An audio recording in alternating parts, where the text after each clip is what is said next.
પછી કૃષ્ણ પરમાત્માએ કીધું કે સુદામા, આપણે સાંદીપની ઋષિના આશ્રમમાં બે ભેગા ભણતા હતી, તને યાદ છે?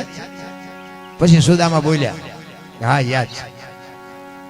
એ કે આપણે આશ્રમ આટું બાપુ આટું કે જંગલમાં લાકડા લેવા જતા હતી, તને યાદ છે?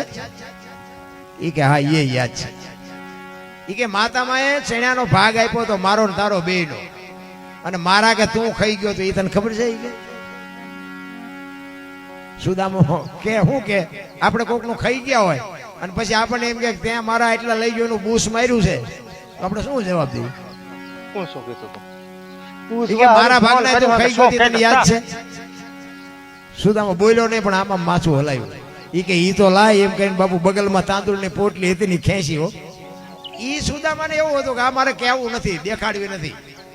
પણ કૃષ્ણ પરમાત્મા તો બાપુ તન કી જાણે, મન કી જાણે, જાણે ચિતકી ચોરી, એનેથી શું છુપાવી બાપુ? મારીને તમારી જેના હાથમાં હોય દોરી, આપણે શું એને છુપાવી શકીએ?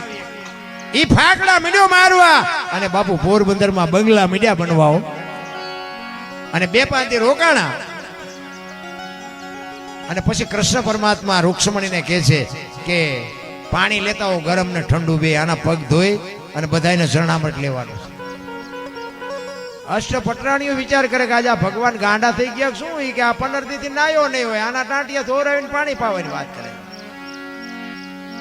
પણ બાપુ ઈ બ્રાહ્મણ એવો પવિત્ર હતો ને, અખિલ બ્રહ્માંડનો માલિક કૃષ્ણ જાણતો હતો, બીજી મને તમને શું ખબર હોય?